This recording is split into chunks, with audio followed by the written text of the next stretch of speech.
Hello, everybody, and I want to welcome you all to the last and final panel for today's conference.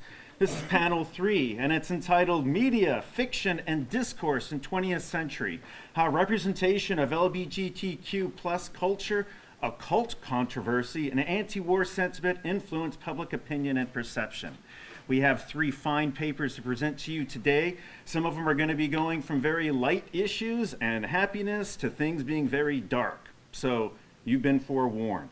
The first paper is by Adalai Deale, entitled War, Perception, and Fiction, the Retrospective Rebuking of the First World War. The second paper is going to be by Rose Ford. It's entitled The Final White Night, and it is about Jonestown. And the last paper is by Noah Cook, and it's entitled Stayin' Alive, Disco and the Relationship Between the LGBTQ plus community and the General Population. My name is David G. Schuster. I'm going to be moderating this panel. And without further ado, I turn things over to Adalai.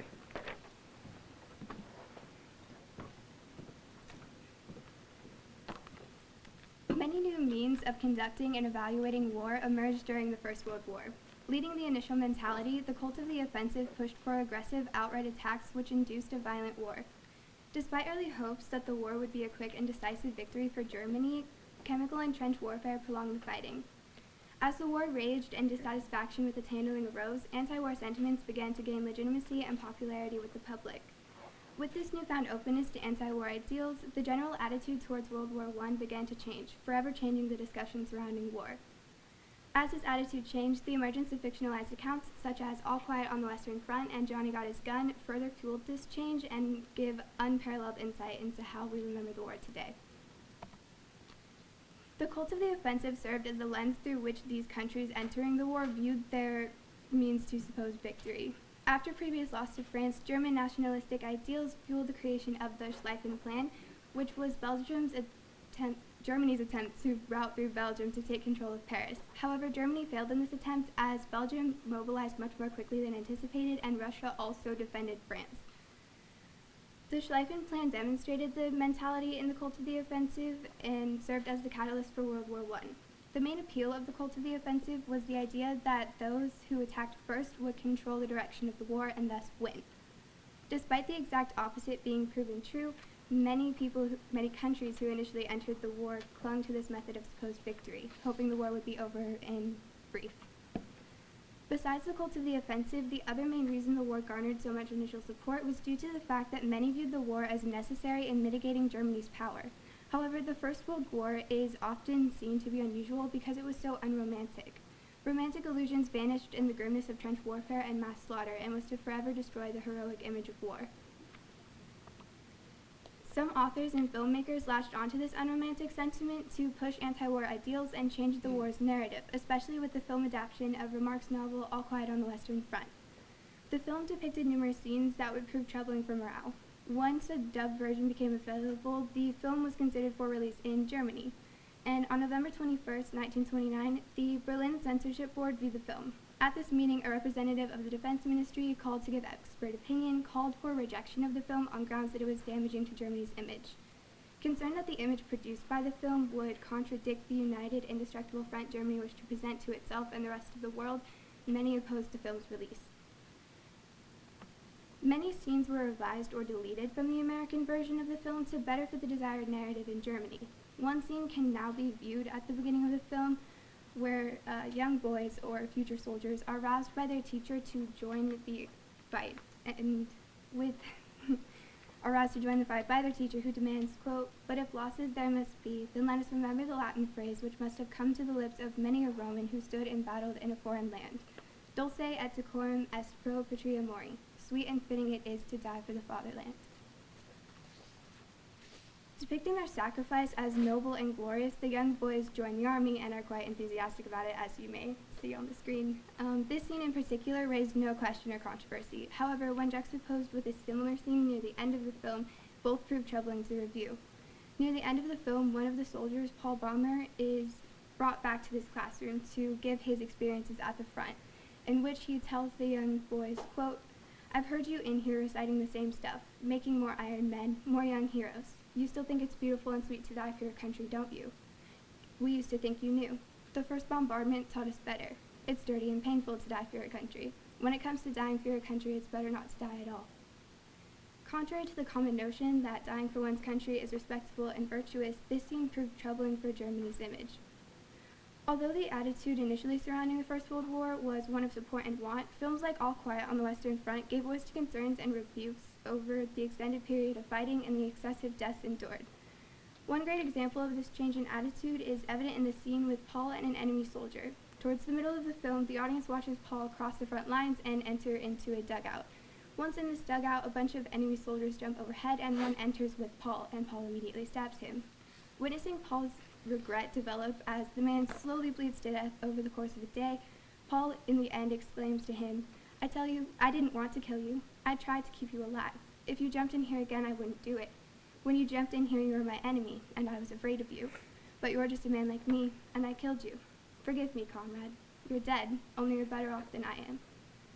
Watching and hearing Paul grapple with this man's death forces the audience to truly consider the experiences of these soldiers in these trenches. And since the war was so gruesome, this image was highly controversial in the original release of the film. While working to have the film released in Germany, when the Lamal team was in Berlin in early August 1929, they contacted UFA, the largest film producer and distributor in Germany.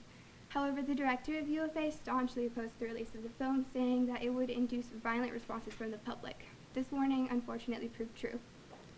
After deletions of certain scenes, not including these two, that were deemed unnecessary or uncompromising, including scenes showing the scarce living conditions of soldiers and the disrespectful nature of their relationship with authority figures, All Quiet was released in Berlin in 1930. The night of the first showing proved troublesome. Political activists in favor of the war purchased majority of the tickets in the theaters that showed the first release of the film. Releasing stink bombs, sneeze powder, and mice into the theaters during the scene in the schoolroom with Paul giving his testimony from the front lines, the group rioted against the film and its rendition of Germany. With that, the German Federation of Cinema Owners met and declared a boycott against films that provoke political disturbances. This would influence many other films released around this time, starting in 1930. Eventually, the film All Quiet would be re-released in Germany once these two scenes were completely erased from any version. All Quiet on the Western Front and its reception in Germany influenced the novel Johnny Got His Gun, which was released in America in 1939, right before the beginning of the Second World War. Johnny Got His Gun is typically viewed today as the anti-war novel. Following the experiences and internal wrestling of a World War I soldier, Joe, or Johnny, the novel proposes a critique of the First World War. The first main anti-war ideal that the novel purports relates to the individual experiences of these soldiers, especially in analyzing the war's lasting effect on them mentally and physically. This argument is made as Joe realizes his injuries sustained in the war, including the loss of all of his limbs and senses, and as he grapples with the reality that he will no longer be able to have a career, family, or any other future prospect. One of the main arguments of the novel is how Joe, a cumulative representation of the average American soldier, did not have a choice in joining the army or joining the fight, and he also didn't have a personal tie to the war. The second main anti-war sentiment the novel presents is its argument that ideals such as democracy and liberty are merely ideals, not tangible standards that wars can or should be fought over. These two arguments are especially evident in the quote that you may view on the screen, which reads, "And all the guys who died, all the 5 million or 7 million or 10 million who went out and died to make the world safe for democracy, to make the world safe for words without meaning, how did they feel about it just before they died? How did they feel about it as they watched their blood pump into the mud? How did they feel about it as the gas hit their lungs and began eating them all away? So did all those kids die thinking of liberty and honor and democracy and freedom and the safety of the home and the stars and stripes forever? They died with only one thought in their minds, and that was, I want to live." Arguing against the use of ambiguous ideals and against the impersonal, often inhumane treatment of soldiers, Trumbo utilized anti-war themes throughout his novel to argue against the First World War. While the novel presents these sentiments through the extreme outcome of the war, truths to these experiences and sufferings still prevail. Although Trumbo wrote this character's heartrending experience, he did so in order that the harsh realities of war might be exposed and critically evaluated and weighed in light of these experiences. Embodying the anti-war sentiments that began around the First World War, Trumbo's novel forces the reader to evaluate if the costs of war on a human level, or with the achievements of war on a political and economic level. And while the one goal and achievement of both All Quiet on the Western Front and Johnny Got His Gun was to shed light on anti-war ideals and further them in the public narrative, they also succeeded in humanizing aspects of history that were not previously brought into the personal sphere of evaluation and opinion. Thus, they were both instrumental in changing public perception of the war and the way that we remember it today. Although the First World War began with strong support through the cult of the offensive, it would forever change the commonly understood notion and means of war. Through prolonged and violent fighting, supportive opinions and attitudes would weaken and degrade until they were completely overrun by anti-war sentiment. The change in attitude towards the First World War is remembered through numerous films and novel depictions such as Johnny Got His Gun and All Quiet on the Western Front, which remain heavily influential in today's narrative as well. Thank you.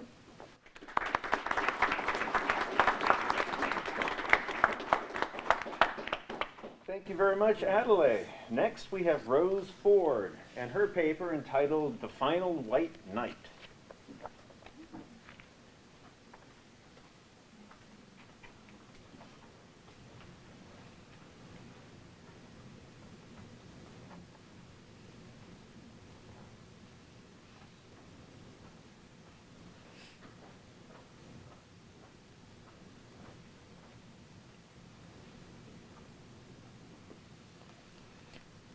When you hear about Jonestown, typically the first words that come to mind are cult, evil, or maybe even Kool-Aid. Most remember as a cult that was led by Jim Jones, who brainwashed his followers into committing suicide by drinking cyanide-laced Kool-Aid.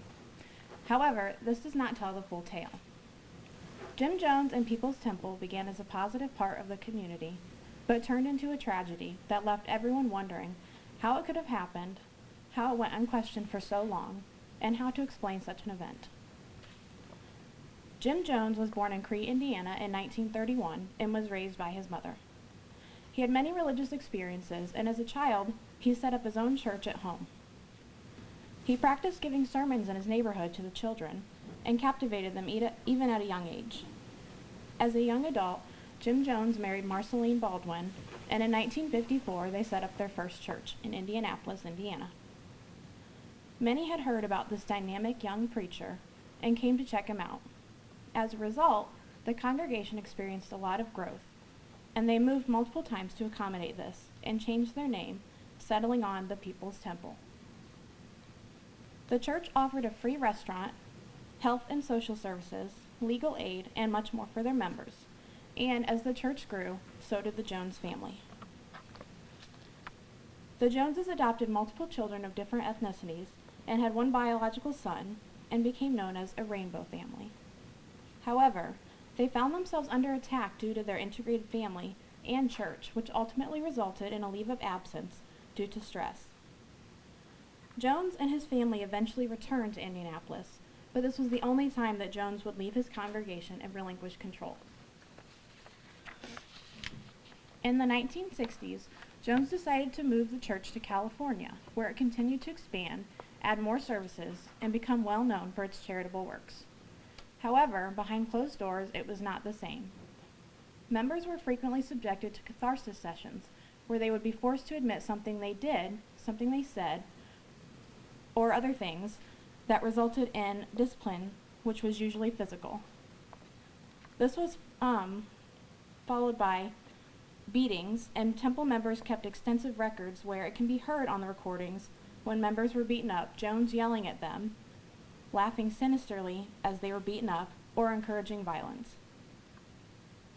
Jones would also have members sign admissions of guilt that were true or false in order to have something to blackmail them with if they tried to run away or tell the public what was happening.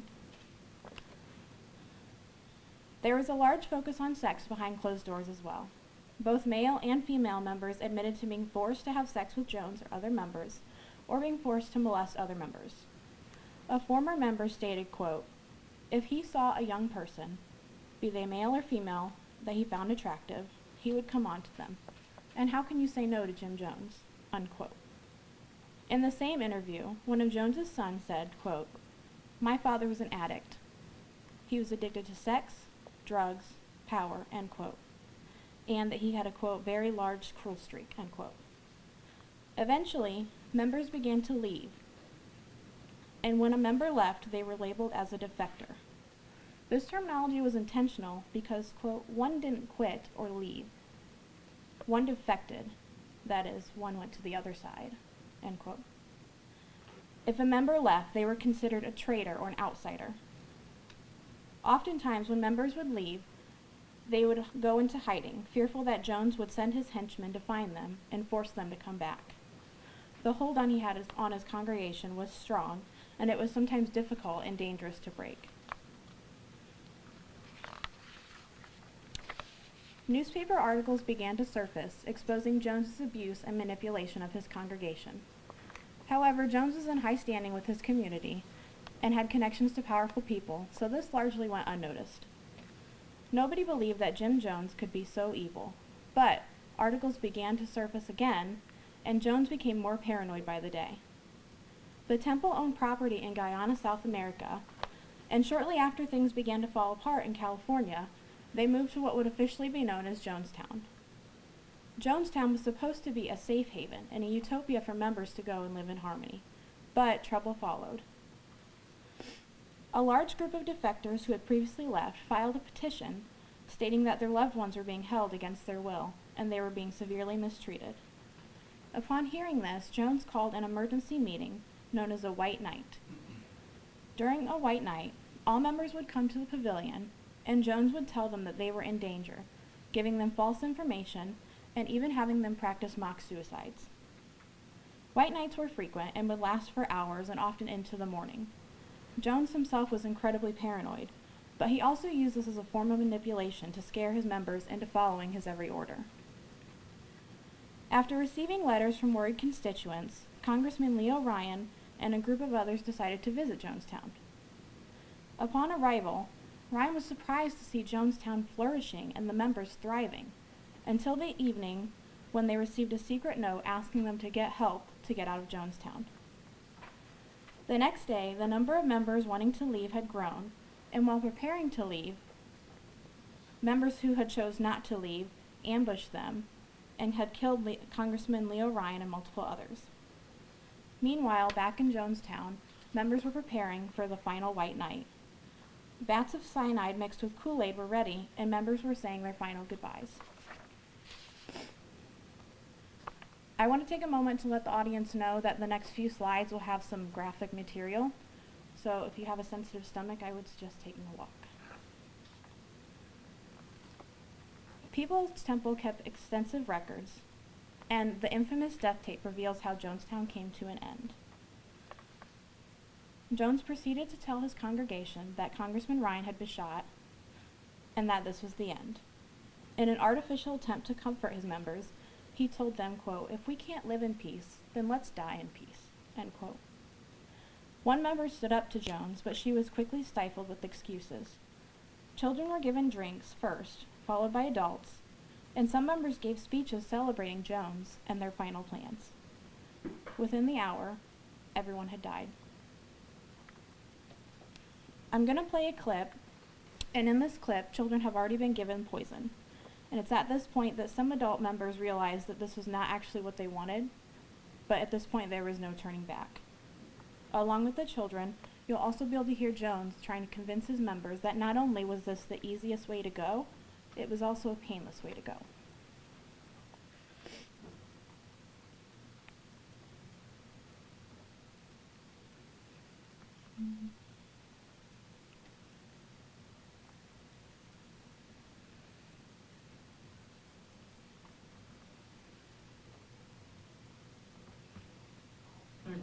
Die with a degree of dignity. Lay down your life with dignity. Don't lay down with tears and agony. There's nothing to death. It's like Max said, it's just stepping over into another plane. Don't be this way. Stop this hysterics. This is not the way for people who are socialists and communists to die. No way for us to die. We must die with some dignity.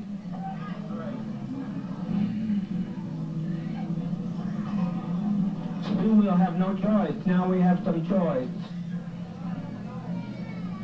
You think they're going to allow this to be done and allow us to get by with it?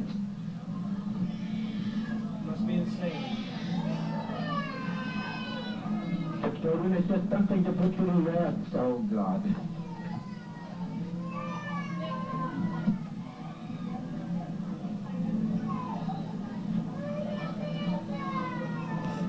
Mother, mother, mother, mother, mother, please. Mother, please, please, please, don't.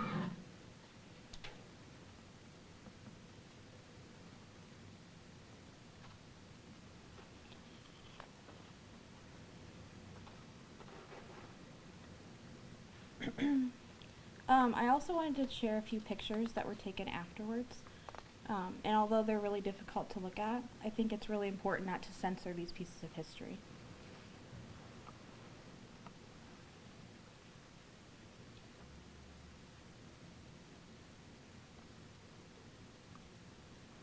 On November 18, 1978, over 900 men, women, and children died. 900 souls. Everyone wanted answers, but unfortunately, there weren't any. The most common description journalists used to describe the situation was bizarre. The Rolling Stones described it as bizarre. The Associated Press called it the bizarre and bloody episode.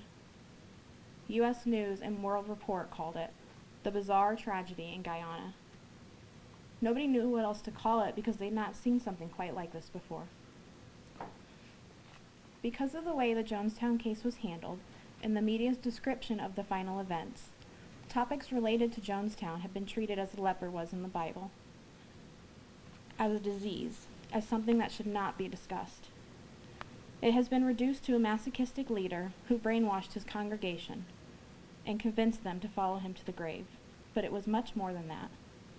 A former member said, quote, "At the height of its power, People's Temple was really looked upon as a marvelous enterprise," end quote.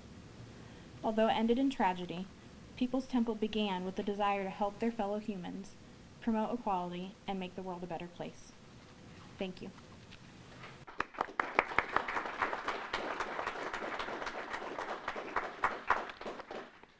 Thank you, Rose. That was difficult to hear, and I'm sure it was even more difficult to research and write. In the unenviable position of following, I'm going to present everyone, or I'll present Noah Cook to everyone. Noah's going to be presenting a paper entitled "Stayin' Alive, Disco and the Relationship Between the LGBTQ Community and the General Population." And with that, are you going to have a PowerPoint? I do not. Can we black this out? How do we do that? Just push this off? Yes. Yep. And then tell it yes. With that, I turn things over to Noah Cook. After the Stonewall riots of 1969, LGBTQ+ individuals and their rights have been placed on a never-before-seen stage. The fight against homophobia present within society became a national conversation, and these people were able to speak for themselves in a way they had never been able to before. Music, similarly, also gives the people power to project their beliefs onto an audience. Thus is the case with disco music and the discotheques that it evolved from.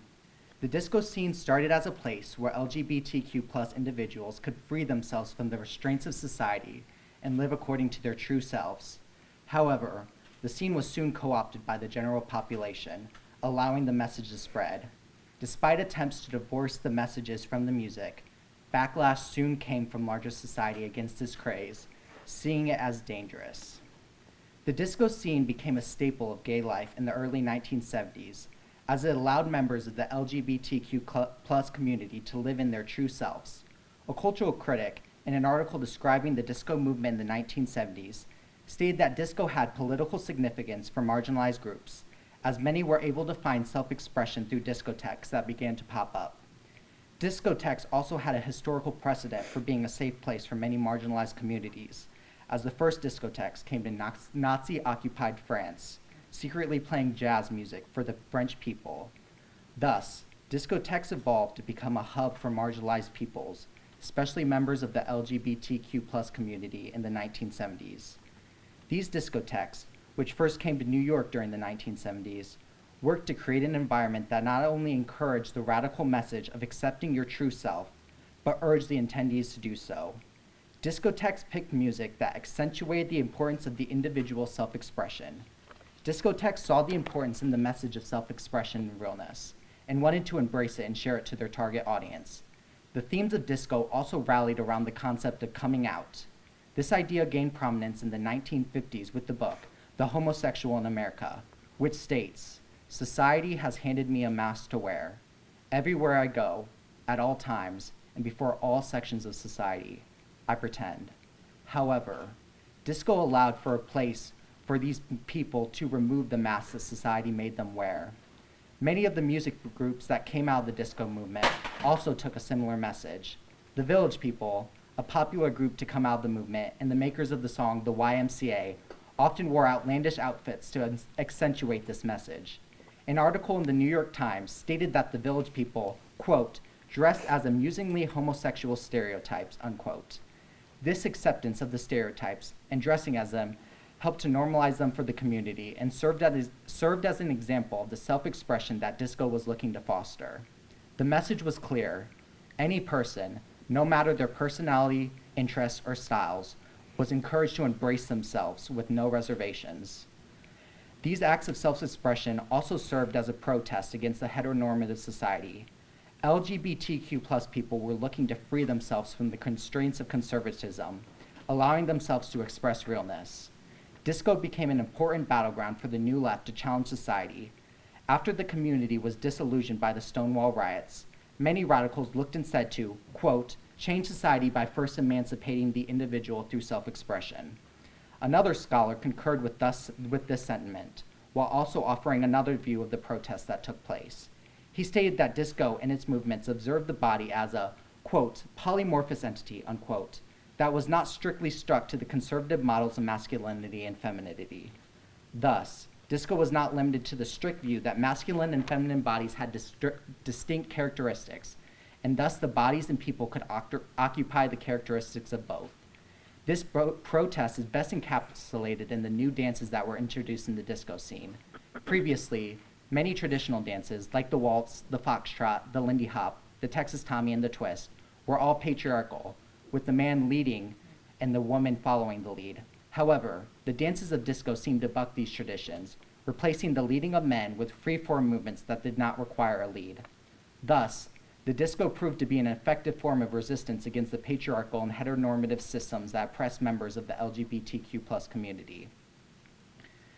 There were many developments that allowed disco to become a staple of society at large in the late 1970s. Saturday Night Fever, released in 1977, was a big commercial success.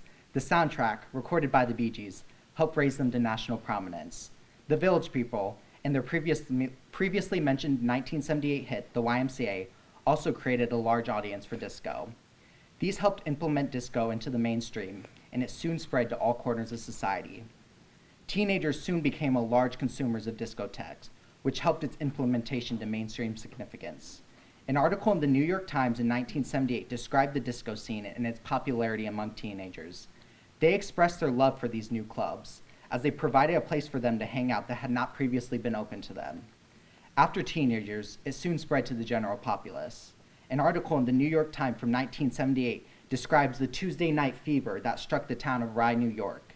These clubs attracted large crowds, leading to overcrowding and disorder, according to the residents of the town.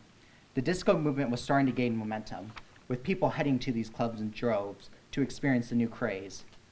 Though the emergence of the film Saturday Night Fever and the group, the Bee Gees, the quiet subculture became more visible. These allowed the disco movement to become mainstream, while also opening up its subliminal characteristics to the movement, to the general public. An article by the New York Times from 1978 detailed the process of merchandising disco to the public. The article stated that disco generated $4 billion annually, showing the lucrativeness of the business. The article even declared that disco had, quote, the entertainment formula too hot and too profitable to remain the sole property of an urban subgroup. The article demonstrated the alluring prospect of money that disco provided, showing that it could not escape the grasp of general society. However, soon backlash came to challenge disco's popularity, as people were questioning the morality of disco. In an article published in the New York Times in 1978, a Soviet journalist reflected on the disco scene, describing them as havens of decadence and loneliness. Obscene acts, like drug use, are commonplace to the scene, according to him. His views reflects the ideas that moral depravity is inherent to these spaces, especially with the added factor of homosexuality. People were beginning to connect the disco movement and the scene to the people who started it. In an essay detailing the anti-gay backlash, a scholar described the roots of the backlash against disco. He states, quote, "The attack on disco was informed by the general perception that disco was gay and elitist, and the discourse surrounding disco was highly sexualized and framed by homo-heterosexual definitions. Although disco had become very successful in America, and many people tried to divorce its origins from its present status, people, especially those with strongly held homophobic attitudes, still saw the connection between the gay community and disco. However, this backlash was accompanied with action, as people looked to strike back against the scene and its corrupting influence on American youth. Violence soon also became commonplace, stemming from the homophobic backlash. One such event in which anti-disco protests turned violent happened during a White Sox game. During the intermission, a crowd came to watch the destruction of thousands of disco records. The crowds had many banners proclaiming their hatred for disco, describing it as obscene. After a show of a sexually provocative woman representing the disco movement in general, fireworks were launched at the records, blowing them up. The crowd was described as, quote, lighting bonfires, tossing firecrackers in the audience, tearing up turf, and destroying the records themselves. This event was later described as, quote, the climax of an anti-disco backlash that spread across the United States in 1979. Thus, the disco scene represented the gay rights movement in the 1970s, becoming a powerful means of protest for the community, while also being a major force in mainstream music, while inviting much backlash. However, disco remained a staple of the American music tradition, becoming synonymous with the 1970s and the growing gay rights movement. Thank you.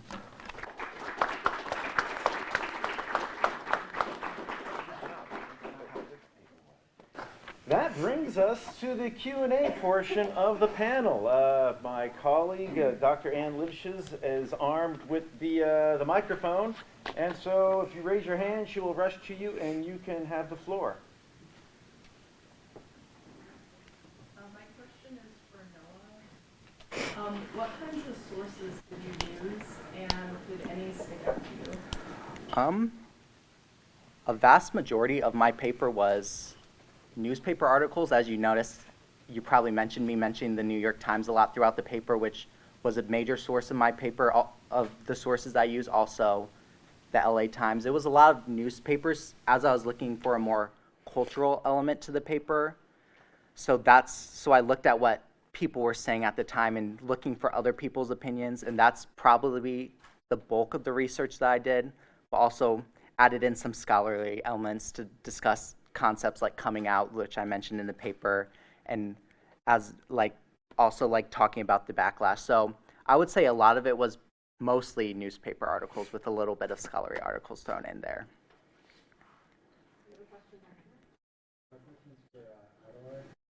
Do you feel that the film All Quiet on the Western Front should have been censored, or should have helped the artistic value? I believe that it should not have been censored. I think the artistic value of the film was greatly reduced in light of the censorship because it took away the main arguments and point of the film. The entire point of the film was to show the anti-war sentiment and to show the actual experiences of these soldiers. So by censoring it, it removed a lot of the actual human element of these experiences.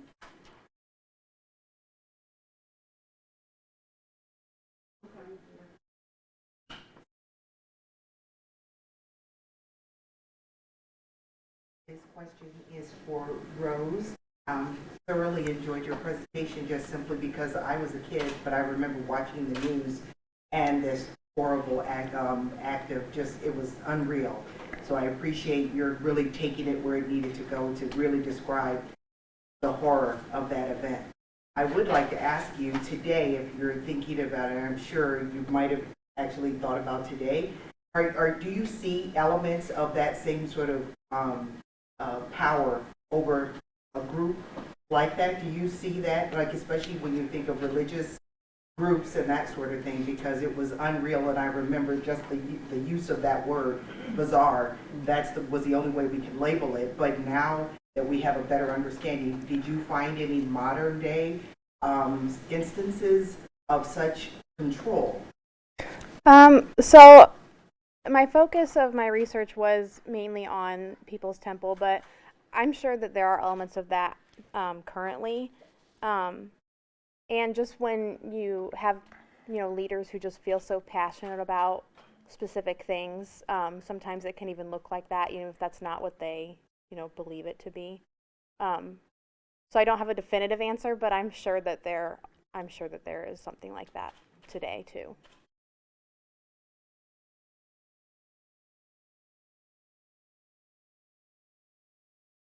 I have a question for Rose.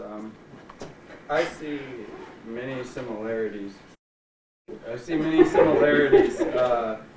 Between Jim Jones and his church and the Church of Scientology.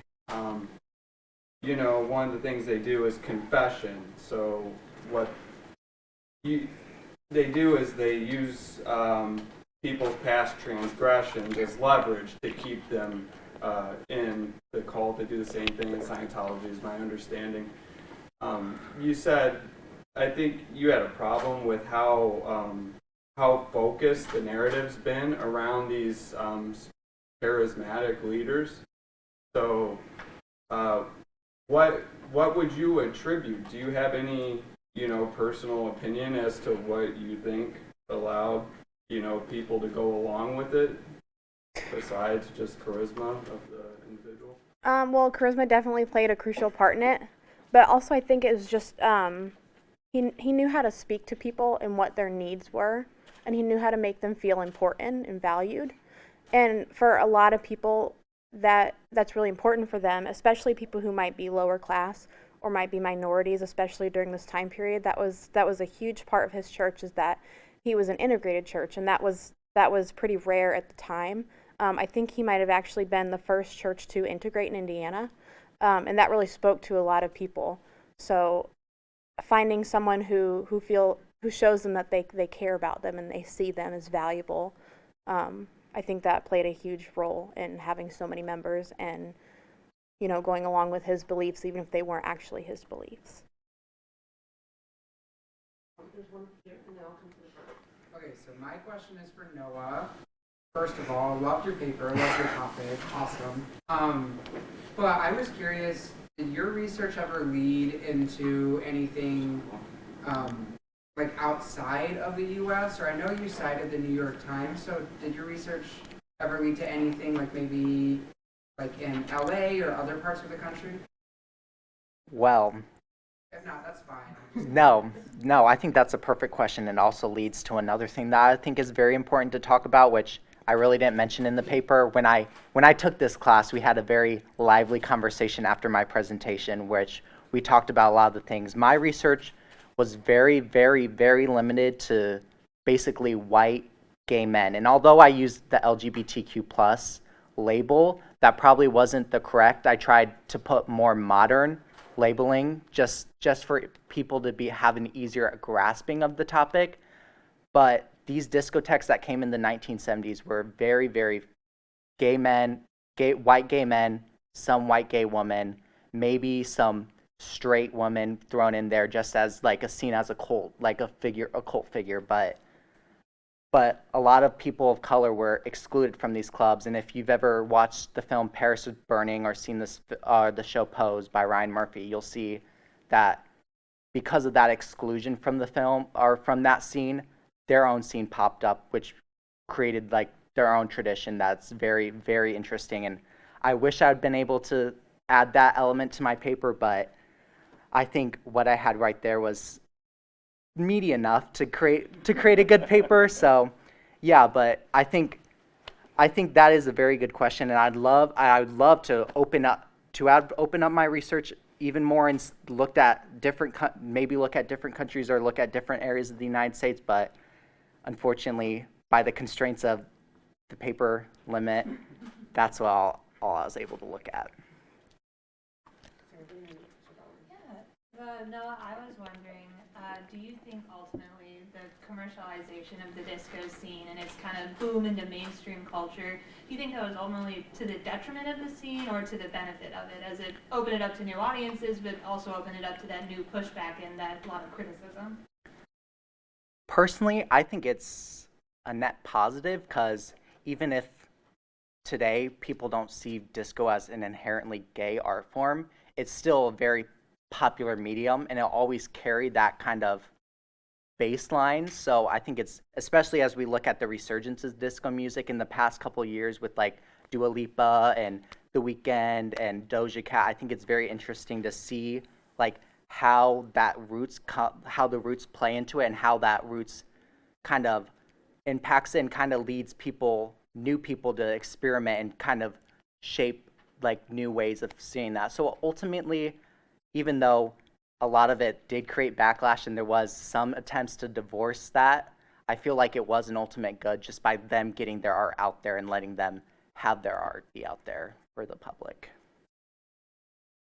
Hello, great papers, all three of you. I'm going to ask a question first of Adalai, and then I'm going to pull a Dr. Schuster and expand it from all three of you. So Adalai, I really appreciated the comparative approach that you took to reinterpreting war sentiment after World War I.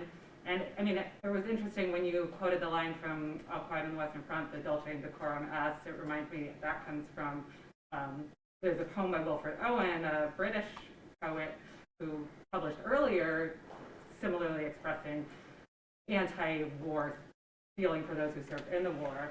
I'm a French historian, so I assign a book called Under Fire by a former soldier, Henri Barberousse, which was more accepted. So my sense is that anti-war literature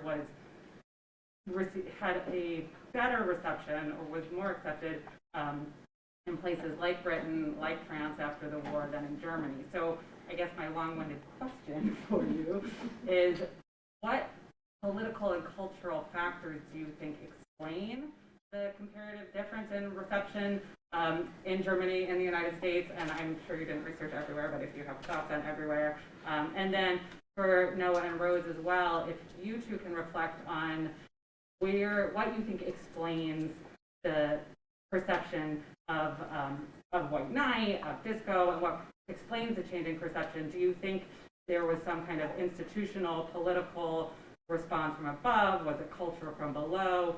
What were the sort of larger forces that explain perceptions and why perceptions might have changed over time? Thank you so much for asking that question. I was actually really hoping someone would. Something that I found extremely interesting about comparing All Quiet on the Western Front and its reception in Germany versus America, and then Johnny Got His Gun's reception in America, All Quiet on the Western Front was received very positively in America because it was degrading to the German army, whereas Johnny Got His Gun, even though it had very similar approaches, very similar ideals, was received extremely negatively because it was contrary to the typical narrative of the American government.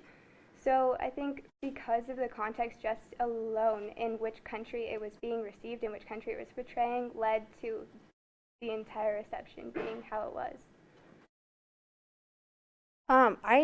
For my research, I know that politics kind of played a role in the perception of it. Because Jim Jones was in such high standing in California, he had friends who were in higher places. So anything that might have been going on was just kind of brushed off, or like they looked the other way. And even after like everything happened, because of his high standing, people asked like why didn't you do anything about this or that beforehand, because there were so many red flags. But it went back to the friends that he had, so there wasn't a whole lot that was done even after, just because of his friends and just because it was such a bizarre case. So Yeah, and I feel like there's a couple of factors that kind of lead to the change in the sentiment that comes to disco. I think one is just the amount of money it made. As I mentioned in the paper, $4 billion annually. I feel like that just became too much for people to try to push away and try to get rid of because it was seen as dangerous. So rather, people wanted to co-opt it and make it their own and kind of remove it from its gayness or whatever. But also, I feel like just the gay rights movement in general and people fighting for their rights to be seen and to be accepted how they are, and how that has been largely successful, and people largely gradually growing more and more accepting of LGBTQ people. I think that allowed people to kind of remove the biases they had previously to disco and just enjoy it as it is, as the music it was. All right, that does it for today. Let's give our final panel a big hand.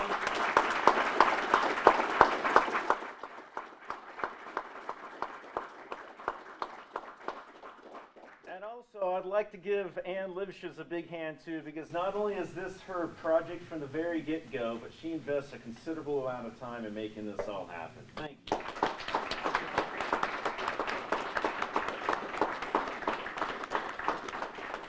To emphasize the extent to which this is, of course, a departmental endeavor, and what an important role all faculty in the department play in making this possible. And I also want to thank again the participants, right? It was very exciting. It was important for us as a department. It was exciting for us to be able to bring this event back. And so we really appreciate the 9 of you. I know that some of you were nervous, some of you were volunteered with greater enthusiasm and more, volunteerism than others of you. But we knew you were going to do an amazing job, and all of you did do an amazing job, and we're so proud of you. And we couldn't have asked for a better group of people to bring back our annual event, which of course now we hope will not get interrupted by any more plagues or any other acts outside of our control. So again, a round of applause for the presenters.